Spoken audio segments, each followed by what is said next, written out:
Hello, everybody. For those who don't know me, I'm Hayley. I'm a copywriter and a content writer, and my business is called Head and Heart Messaging. It's writing with strategy and soul.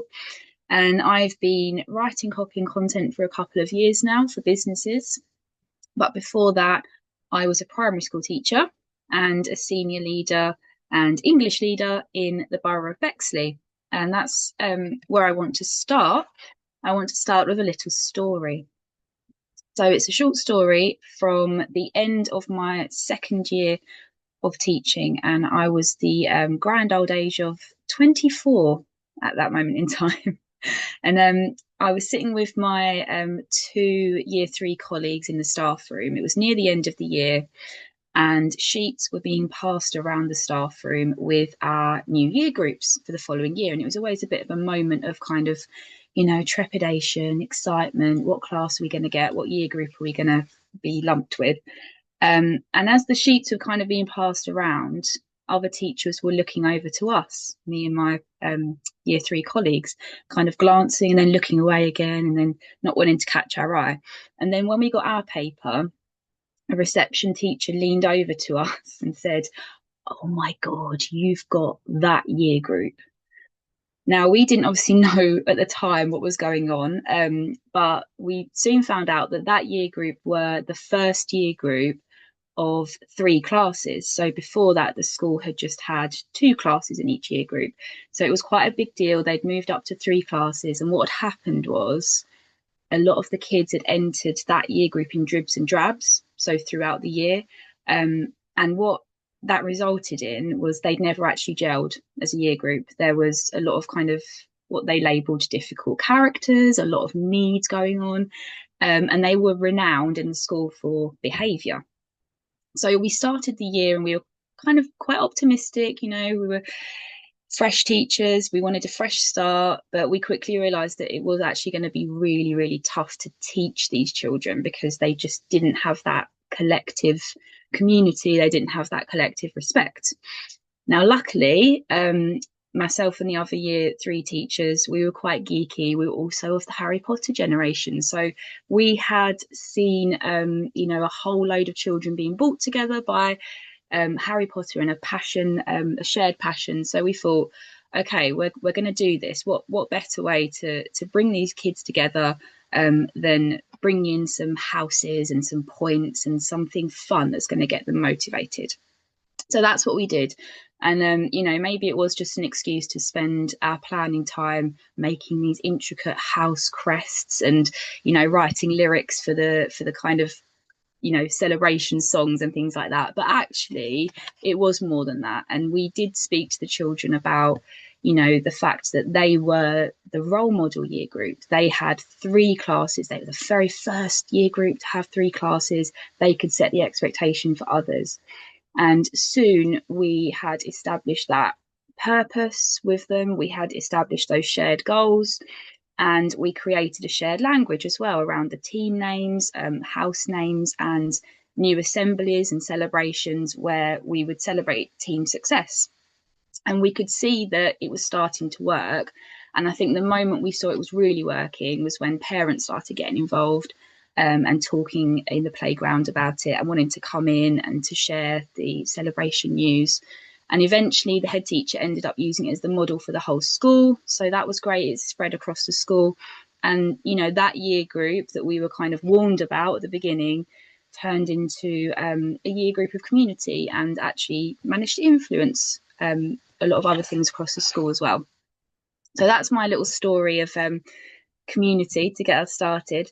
But why copy for community? Well, maybe the digital world can feel a bit like that disconnected year three year group at times. We do come across a lot of content out there as we're scrolling. A lot of it is, what they call AI slop nowadays. There's a lot of ads now. I feel like there's more and more ads popping up all the time in the content that I see. But most of the time when we're coming across that, we are not really interested in being taught and we're not interested in being shown something clever. We want to feel emotional connection and we want to feel that sense of belonging and connection to what we're reading first. So I just wanted to include a bit of an interactive element. So if you could just jot down a word or draw a little doodle, if you prefer to, of how you feel when you come across a post or a piece of content that really aligns with your thinking, that you really connect with. So just write down a word or draw a little doodle. How does it make you feel? Validated. I just put Yeah. validation. Yeah. Validation. Yeah. When I was thinking about this, I thought energy, just it kind of something lifts you up a little bit and you think, oh, yeah, you feel like you want to respond to it. You want to get involved in that conversation. So it's a much more positive feeling. And I feel like every business could benefit from using community led copy in their messaging. Because when clients feel a genuine connection to your brand or your community, they become your champions and they bring in new clients at no cost to you. And I feel like there is a growing need for community as well in difficult economic times. This is when people lean into the brands that they really feel connect with their identity, reflect their values. And I think small to medium businesses Hayley, come their sorry. own. Yeah. Hayley, your mic is, it sounds like you're in a swimming pool. Straight about 10 seconds ago. Oh, sorry. There we go. I Perfect. moved one of my sheets. Is that better? It's perfect now. There we go. I moved one of my sheets. I'll say that again just in case. I think it's where small to medium businesses can really come into their own as well against kind of bigger brands, because you can reflect your human qualities and you can create communities based on empathy and not the fear tactics that we do sometimes see from those bigger organizations. And obviously, the wider impact is mental health benefits for you and your community. So, feeling happier, more confident, and more content in your daily life. So, I'm going to go through 3 strategies. There are loads out there, but I kind of picked these because I thought that there were things in these strategies that you can take away straight away and implement into your messaging from today, really. So, the first one is consistently and clearly communicating your why. The second part is using a shared language. And then the final strategy is guiding, not guruing. And underpinning all of these strategies is a conversational and storytelling element that connects to our kind of primitive experiences of community way, way back. And hopefully, you'll be able to take away some elements that you feel align with your business values and voice as well. Oh, I love that sketch. Emotional connection. Woo! Love that. Right, so I'm going to dive right into the first part of communicating your why. So, who has a mission statement or something similar on their website? Just raise your hand. I can see most people. Few people have mission statements. So, it might be something like this. Our mission is to exceed expectations and create beautiful designs that help your business succeed. What do we think about that mission statement? Has anyone got any thoughts just kind of on first reading? I mean, I think it's fine. Um, but it seems like I've read it before. Yeah. Yeah, it But, Yeah. feels. there's nothing wrong with it. Put it that way. No, is the language a bit vague, a bit sort of a bit Yeah. Yeah, I would say, specific? yeah, exactly that. It sounds kind of good in a way, doesn't it? You think, oh, beautiful designs, great, and it's Yeah. focused on my business, brilliant. But you think anyone could say that? That's generic messaging. How does that make you stand out really amongst all of the other designers that are out there? So instead, I would suggest trying something a bit more narrative. So trying a narrative approach to communicate your mission. And here are some questions that could help you with that. So you could ask yourself, why did you actually start your business? What was the kind of the motivation, the gut feeling or that spark point that made you think this isn't right, or I need to do something about this? And what drove you to that point? So was there kind of a little lead up to it? Was there a problem that you had to overcome, some kind of issue that you saw within your industry, maybe something that you didn't agree with, or that you really did agree with on the other side, something that you were really passionate about? What were you annoyed about? Was it something that bugged you, something that you were over the top energized about that really kind of got you kick started? So yeah, you need to think about values in action more than just kind of a generic mission statement. So you might change that to, we started this because we were bored by industry design expectations. We don't fit in, so you can stand out. Now you can see how this approach maybe feels a little bit riskier, because you're using quite strong language, such as you're bored by industry design expectations. That's quite a big statement, but actually you're going to get those people that align with those values. You're going to be able to connect with them on a much deeper level by leaning into that, really. So for me, from my perspective, my head and heart messaging approach was kind of born out of a frustration, really, because I saw a lot of copywriters out there who were providing kind of hacks and, one-time tricks, use this hack and, you'll get this many more views on your website. And I thought, actually, it doesn't always work. That's quite untruthful, and that's not what I'm about. And it made me quite frustrated. So I wanted to stand up for the middle ground approach, which, isn't as sexy. It's not as exciting, but it does actually work. So that's how I kind of communicate my values in action. So I'm trying to read your little thing, Flea. Empowering ambitious business owners believe in the power of photography. Your stories. Oh, I like that. Your story is my image. I like that. So once you've got your core message and your kind of origin story, you can evolve that in more detail across over time or across different platforms as you consistently share that and repeat that across those different messages that you put out there. So each piece of content that you post can have an element of your origin story that reflects your core why. And with this approach, your business values are always set out really clearly, and people can connect with them or they won't connect with them. You're not trying to please everybody. You will have your target audience that you want to connect with. So something that you can do to help you start with this is starting with this sentence. I actually started this business because I was fed up with. So have a think now if there's anything in your gut that you can think, actually, that's the reason that I started. That's the driving force. I don't know whether anybody wants to share, or you don't have to.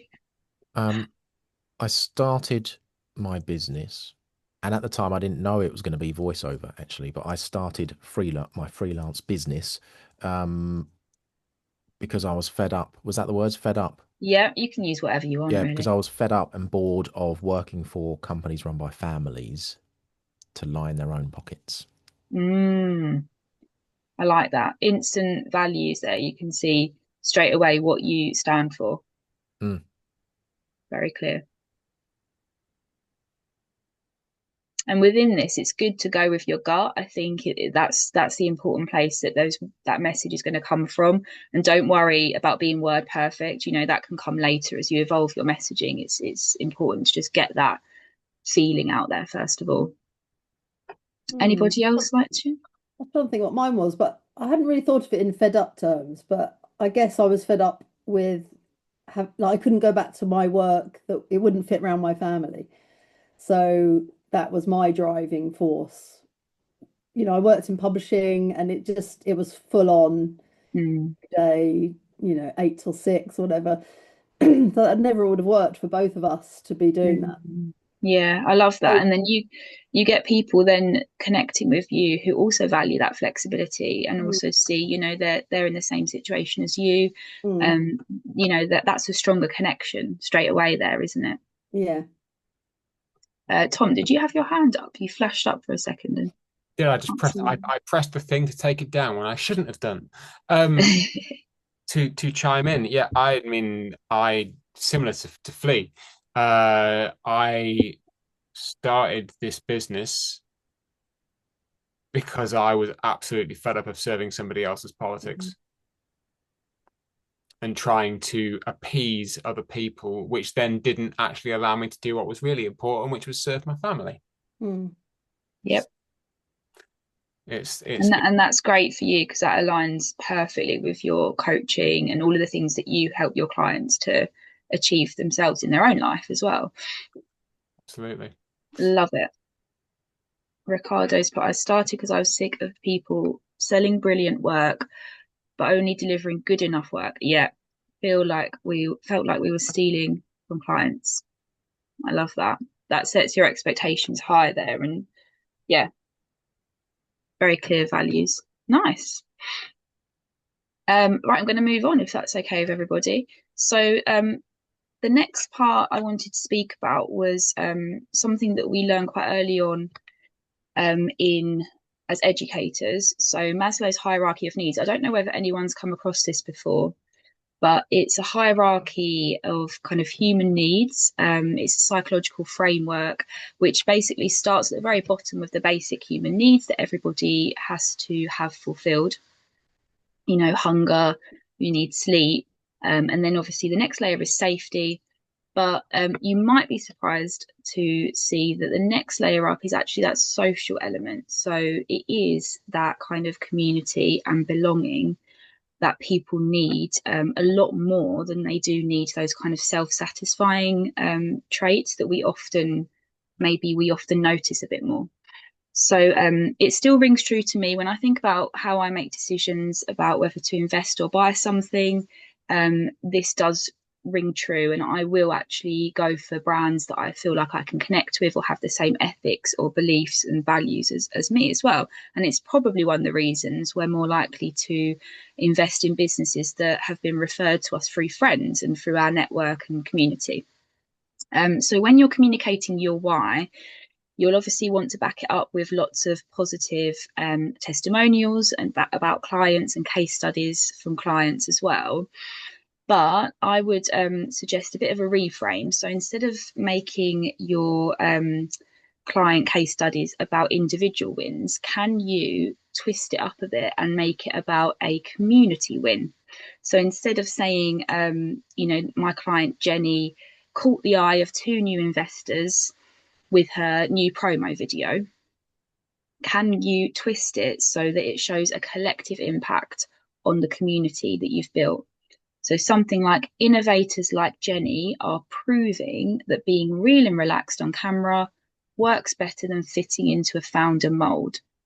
So with that, you're taking it beyond just Jenny, just beyond just one client, and you're widening that impact to the whole of the community and saying, basically, if Jenny can do it, you can too. You're part of this belief and you're part of that vision too. So, another example, you might, if you're a website designer or a website developer, you might have a case study that says Charlie doubled his website views. That's brilliant. That's great.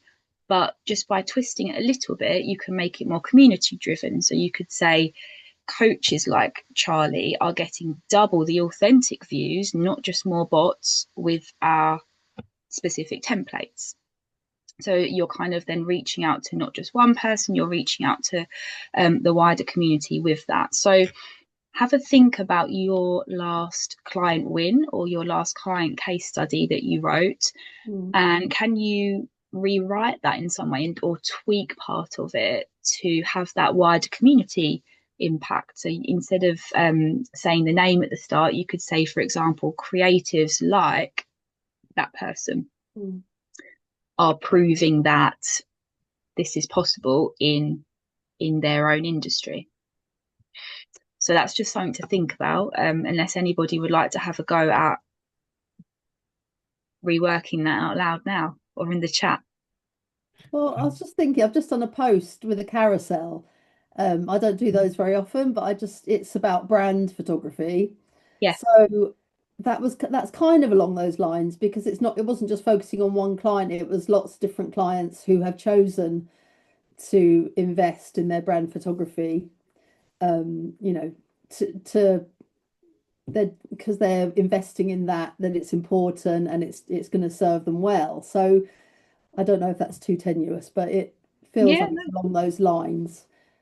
yeah, definitely. I think that anything where you can draw things together and show it as more of a wider impact and a community impact, it definitely helps. And a bit later on, I'll talk as well about language, and that might be helpful for those kind of posts, because you can Yeah. start giving your community kind of names, and instead of, just this client or this member or whoever it is, can you think of a way to refer to that community that just kind of makes that sink in a bit deeper as well? Yeah, Yeah, great. that sounds good. Nice. Well, I'll move on to the last kind of bit on communicating your why. And TCC do this very, very well, and I'll explain why in a minute. So this is all about some marketing which leans into an us versus them approach. Now, obviously, this can be quite risky.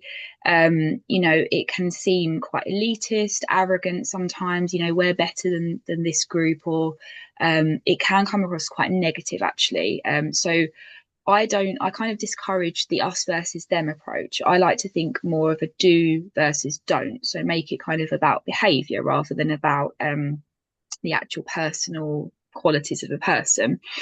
So you can still position your community against outdated industry practices and societal norms or conventions without explicitly putting down others, basically. So keep your language positive when you make these kind of statements, and it helps to set you apart and to gather your tribe closer.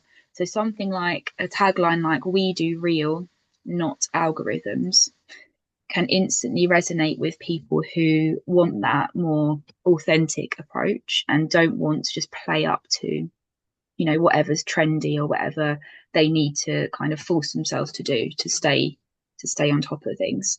So obviously TCC, collaboration, not competition. So instantly you've got people there who align with that value.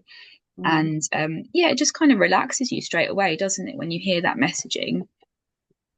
So my one would potentially be, stories, not sales pitches, or heart-led, not hacks. I've put some kind of examples on the screen, so you might want to use those to kind of finish some off for your business, or just kind of come up with some examples that you think might work. We don't polish, we engineer, we create. But I think anything that spells out exactly what you're not aligned with, but what you are aligned with instead, is really helpful for people to make that connection with. This is literally the content in tomorrow's email. Oh wow. Is it what this bit here, Tom? No, the case study part. Oh, the case study part. Sorry, I've just seen it pop up. No, it's good. No, this is all very resonant. Just to touch on this, just the first thing, and I'm going with my gut on all of this today, is this asking, not telling. Yeah. Feels a thing for this. So. Yeah, and I think with that as well, keeping it really short and to the point, so people have that time afterwards, and you'll know how valuable that is. That's time and space to let it sink in, and for them to go, yeah, that's actually what I'm about as well. And then you walk away thinking, I've made that connection, and that's resonated. Having phrases like this and having a few of them, maybe just kind of working and playing around with a few phrases that feel true to you, is helpful, because then you can use that consistently across your content, and it reinforces that community wherever you're putting your message across. Did anyone want to linger on this page, or do we want to move on to the next bit? Why I love that, Hayley, is because I think a lot of, well, me, but probably everyone else in the room as well, sometimes you find yourself having to sort of try to get across your value rather than a really cheap version. Whereas in this, it's kind of the language that you've used is baked in, isn't it? Yeah. Um, so it kind of gets over that obstacle straight away. I think it's genius. I love it. It feels Yeah. very more emotive as Mm. well. Very human, I think, like this. Yeah, definitely. I think it hits you like that, doesn't it? And I think in some ways it can feel a bit risky when you start using this kind of approach because you think, oh, I'm really putting myself out there, but actually, as humans, we want to hear that. We want to be able to have that connection. So I think it can be really powerful, like you said. So I'm going to move on now to shared language. Um, And yeah, as I'll explain, you can kind of take this as wild, wacky, gimmicky as you want, or you don't have to do it that way, and you can make it work in a way that aligns with your business values and your business identity. But I'm going to give you lots of examples today. But yeah, obviously I need to start by talking about research. I wouldn't be a good copywriter if I didn't mention the word research at least once. It does all start with research, and obviously all the copy and content you write should be underpinned by a really good understanding of your target audience. And if you're probably doing it right already, you've probably got your kind of audience persona or your target audience, identity all laid out. But actually, it's good to dig a bit deeper within that. So go a bit deeper and think about a client's sense of self. So finding out what your clients really believe in and believe that they are, and what they want to work towards becoming can be really, really powerful. So you can think about it in two stages. Who are your clients? Who do they believe they are? And who do they believe they are becoming? So this kind of goes beyond your audience personas with all the demographics. Who is your audience? Or they're, like a working parent, they're this, they're that. You write the list, don't you? But this goes a bit beyond that and digs a bit deeper into that sense of self. And then you can reflect that back at your community to show empathy and understanding. And then you're kind of along that same wavelength with your community. So you can do this research by collecting key phrases from the feedback that you're getting. So you might get feedback, Google reviews, any email feedback as well. Dig into it all, any user generated content, that people might have posted about what you've done. And through that, you will start to see patterns in language, and you will start to see what customers and clients, what identity that they're buying into and what they are using your services for, essentially. So it could be that you're a website development business and that you actually provide that reliability that your clients hold really, really dear to them. Or it might be that your video or voiceover perfectly shows that great communication that your clients hold as a core value to them. So what is it that is core to your client's identity that you can align your messaging with? Once you kind of do that research and gather all of your reviews together, you can speed up the process a little bit by using large language models like ChatGPT or Claude. If you just kind of paste a lot of your feedback into those AI tools, and you can ask it to analyze patterns in the language, it's not, obviously, like with everything, it's not the best at pulling out sentiment, but it will pull out specific language. If you ask it for kind of positive language or community driven language, it will pull that out for you. I found a specific AI solution called Chattermill, which I know some people have said is quite useful for analysing client feedback as well. So that might give you some good data to go on as well. And then you can start adding depth to your target audience and client persona. So you can start saying things like, my clients see themselves as these kind of people. They have these values. They are people who want to do this. And actually, the anti-identity comments are just as valuable. So this is what they're not. They are not people who are going to be stuck and guided by algorithms. You know, they are not people who are going to be satisfied with half-hearted attempts that don't meet their expectations, that kind of thing. So just kind of setting out and going a bit deeper with that client sense of self is really, really useful. And then I'm going to move on to a bit of what I was mentioning earlier, Flea, with the names of your community. So a lovely picture of Idris Elba there as well. So shared language gives your community a way to recognise each other, and it creates belonging. When people see themselves reflected back at them, they feel understood, they feel that deep level of trust. And this can start with how you refer to the members in your community. So I just want you to jot down a couple of positive behaviours that you want your clients to do. So, for example, if you're a coach, you might want your clients to build new healthy habits. You might want them to own their choices.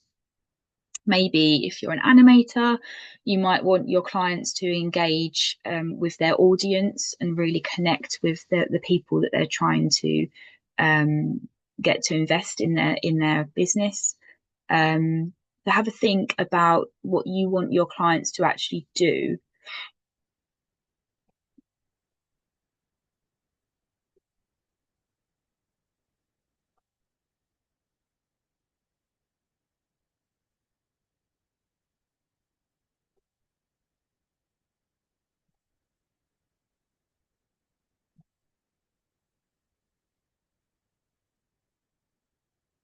Any sharers? If you want, always. Go on, Tom. Client behaviors. I want people to build routines, and I want people to treat themselves as important. Lovely. So I want people to be brave, know the benefits of a photo shoot, to feel pride, and just to know that I can help them with that. I think might be stealing one of Flea's here, to understand the benefits of a photo shoot. Can you turn it so it's not negative, but I want them to understand the value of what I do, because a lot of time they don't. Mm.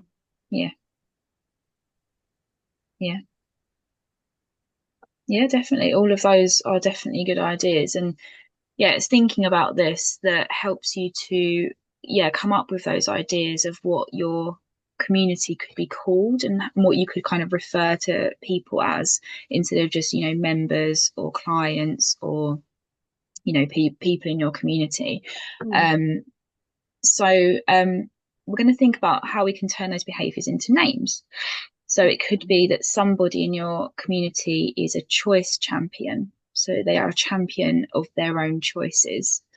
Maybe they're a design rebel because your brand actually is quite different. It's a bit out there, and they want to embrace that, the spirit of that. Maybe they're just simply a connector. Maybe or a communicator. Maybe that's the main thing that you want to draw from it. So these kind of terms, when you use them within a community, they feel more stable and identity led, and that instantly means that people can connect with them a lot more deeply. So the example that I've put on the screen is the brand Huel. I don't know whether anybody has used it. I haven't personally, but it's very, very specific target market, isn't it?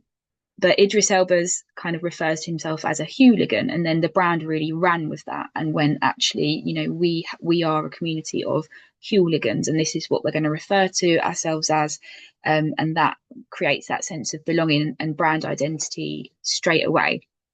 So have a think about whether you could kind of twist your brand name into that somehow and refer to your community in a way that brings them together.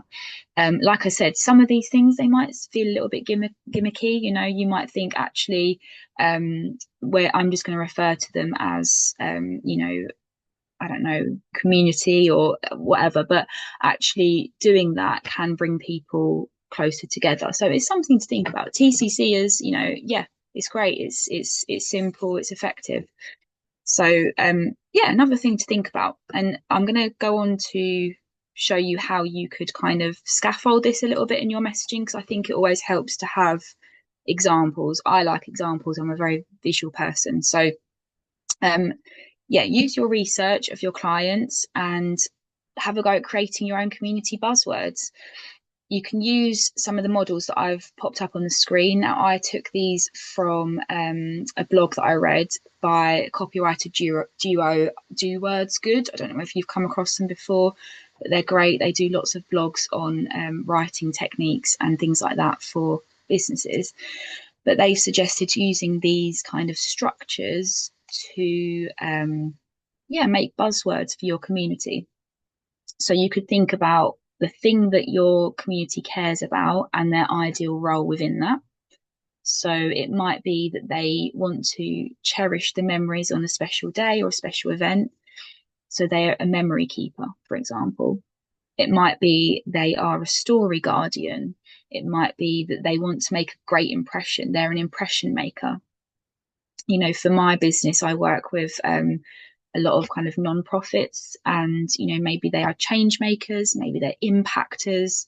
So have a think about how you could use words that actually create that connection straight away with your specific target audience. It might just be a simple noun. It might just be one word that describes them, like innovators or collectors or performers, maybe. You could base it around a time or context. So if you find that you often work with clients when it's kind of a rebrand, for example, or, you know, it's some kind of launch for an event, then you might want to use that as one of your buzzwords. So it could be that, you know, presentation pros is appropriate, launch day legend, rebrand champion. You know, there's lots of directions that you could go with it. Or it could be a collective group name, message makers, moment chasers, digital dreamers. You know, you can take it as, you know, wild and wacky as you want, whatever kind of feels like it aligns with your business values, you know, and your brand. Obviously, you don't want to kind of create a mismatch with the messaging you're putting out there. Any comments or questions on this before I move on? Hayley, just a quick one. You mentioned their language that sort of feeds into your target market or your niche. If you're more of a generalist and you work with lots of people in lots of different industries, obviously those buzzwords will be totally different, won't they? So what would you suggest in that scenario? Would it be that particular, potentially that case study that you put out feeds into that language and then the next one slightly different, but then Definitely. Yeah, okay. Yeah, I think, like you said, you're probably going to have different areas for different target audiences. So you might have, like on your website, for example, one of your service pages might be targeted more towards, I don't know, you know, corporate clients or whatever it might be. So therefore, the language and messaging has to adapt slightly for that. So that's how I would say do that. But I think maybe you could kind of try an umbrella approach. You'd have like your main messaging and then what would be underneath that for your different audiences, and keeping it as consistent as possible. And yeah, I'd say maybe have a few key phrases. You don't want to overload it with lots of different things, and it gets a bit vague and muddies the waters a bit. Okay, thank you. Business brand busters. Oh, I like that. Just the alliteration alone. Big fan. So I'm going to move on now to the third section, which is all about being a guide and not a guru. So when you need to shift your messaging. If you haven't already, I know probably lots of you will have kind of heard of this approach about not guruing people, but the shift in messaging from expert above to guide alongside really does strengthen your authority, because we're in a world where we're quite numb to, being told what to do and how to do things. So a guide approach feels much more relaxed and welcoming, and it tends to connect with people on a human level a lot more. So I've got 4 sentences on the screen, A, B, C, D. Can you identify the sentences that sound more like a guru? So that expert above. A. Yeah, definitely. Follow my proven 5-step system. Well. Yeah. So A is follow my proven 5-step system and watch your business transform. So that's very kind of do what I tell you to do and you'll succeed. So that is that guru approach. And then C is let me reveal what the industry doesn't want you to know. And I swear I have actually seen that out there before, probably multiple times. So these, gone, Flea. No, that I was going to say C as well for a guru. Yeah. So these don't really create that sense of connection and kind of community spirit. So we want to be more of a guide, not a guru. So B, for example, most video shoots involve a bit of experimentation and adjusting until it all comes together. So that kind of sets it out more as if you are guiding people through a process, you're there alongside them. There might be things that you need to tweak. You don't know it all, you can adjust as we go through. You are human, basically. And D will try different approaches in tone and find out what fits your brand and audience. So that's much more of a guide approach. So traditional guru positioning just feels increasingly hollow to audiences. We are quite skeptical now of overnight success stories and perfect solutions. And when people position themselves more as a traveller, a fellow traveller alongside you, it actually demonstrates earned authority, because you're saying you've been in positions where you have had to adapt and tweak the process along the way. And that comes from genuine experience rather than claimed expertise. And it actually works particularly well for creative businesses like ours, because clients often buy into some kind of transformation, not just information. So they want something to change. They want an impact from what you are providing for them. So when someone's investing in brand strategy, coaching, creative services, they're not just buying your expertise, they're buying the belief that change is possible. They want to see that change for somebody like them.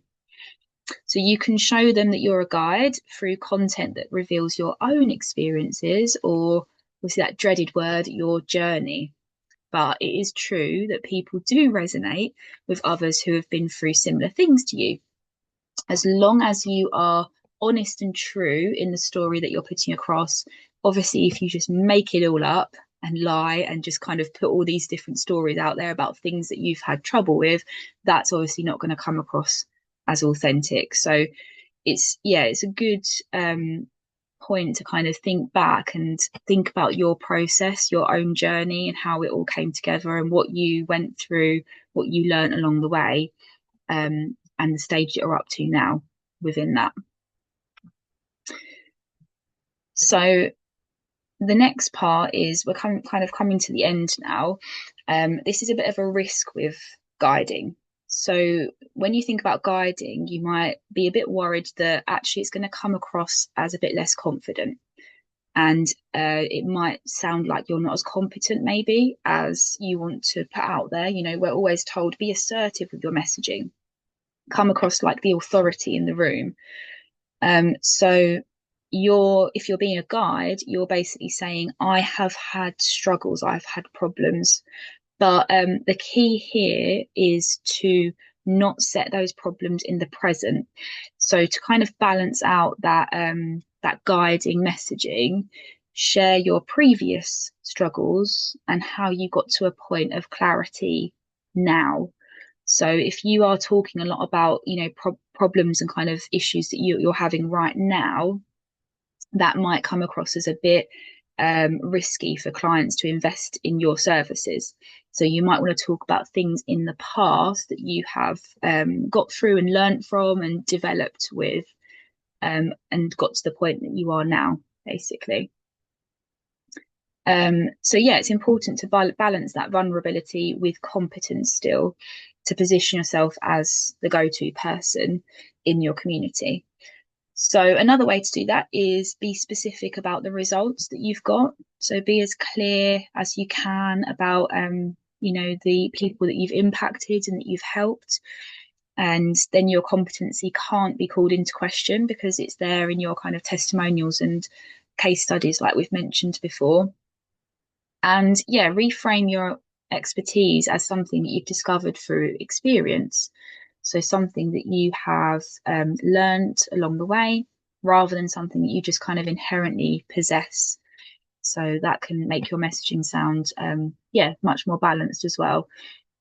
So you might want to think about your kind of process to get to this point and use sentence starters like, when I first started this, I quickly discovered then, I learned from that, and then I had to tweak this and reposition, and now this is where I'm at. So it's more, again, it's that kind of storytelling element, isn't it, of, you know, what you've gathered, what you've learned along the way, which actually builds your credibility, because in a way you've come across a lot of different problems and issues that you've learned from. So you are actually more credible to your clients that you're working with in that way as well. And these kind of stories work really, really well in social content and also email newsletters as well. So just popping a little bit in about how you kind of came to certain discoveries or realizations or bits of learning within your newsletters can be a really good way to connect with your community. I would say keep it short and sweet, though. Nobody wants to kind of read you know, reams and reams and reams about different struggles and things that you've had, and then obviously you move it on to value for the reader after that, don't you? So yeah, something to try out if you haven't already in your content, and see how you can weave that kind of story again into your messaging to connect. Did anyone have any questions on that before? Because I'm pretty much almost finished now. No. Okay, so yeah, that's me really. So I guess kind of bringing it all back full circle, just like that dysregulated year 3 year group, you know, your audience out there, they're just wading through all that digital mess and confusion, and they're looking for their tribe, they're looking for their community. And you know, we know we've all got something really valuable to offer, but it does take that little bit of bravery to write for belonging and to write for community and to show that through our messaging. So yeah, hopefully it's been helpful today, and I'd love to hear what you've taken away from it and what your plans are for any ideas you've got to weave this into your content or copy. And yeah, as always very happy to chat things through if you want to. Amazing. Thank you, Hayley. I'm Thank so you. glad these are recorded, because I'm definitely going to be rewatching that, because there was so much in there and it was really, really valuable. So incredible. I've just seen, are we recorded, by the way? It was. Yes, we It are was. still recording. Yep. Okay, perfect. Well, there you go. I just had a panic. I didn't see any recording just after saying that. But yeah, that was super valuable. And yeah, I think everybody that is going to be delving into blogs or social media content or content of any sort, actually, I'm thinking sort of the stuff that you said to me that I can then pass that forward onto other clients. And it's just, it's valuable. So we've got about 5 minutes before we wrap up. Any questions for Hayley? Whiskers, Gordon. I do have one, and this is to do with shared language that you spoke about. So the other day I saw someone online talking about how their children talk and write to them, because obviously their kids have now got smartphones and things, so through WhatsApp or even in person. And I might have spoken to Ben about this already, but they start sentences by saying chat, what we doing this weekend, chat, what's for dinner. And they've picked that up from watching streamers who are online by themselves, but they're talking to the people in the chat box that are watching the stream. So the streamer will say, chat, what do you think about this? But kids are watching that and thinking that you say chat before you start speaking. Oh my God. So that's scary, isn't it? So I think my question is, how can we protect what we see as the right way to speak or write, or is evolution of language that we might see as odd because of how we learn language and writing, is that evolution inevitable? Good luck with that, it's inevitable. Yeah, I was going to say thanks. 5 minutes. I just genuinely think it's inevitable, isn't it?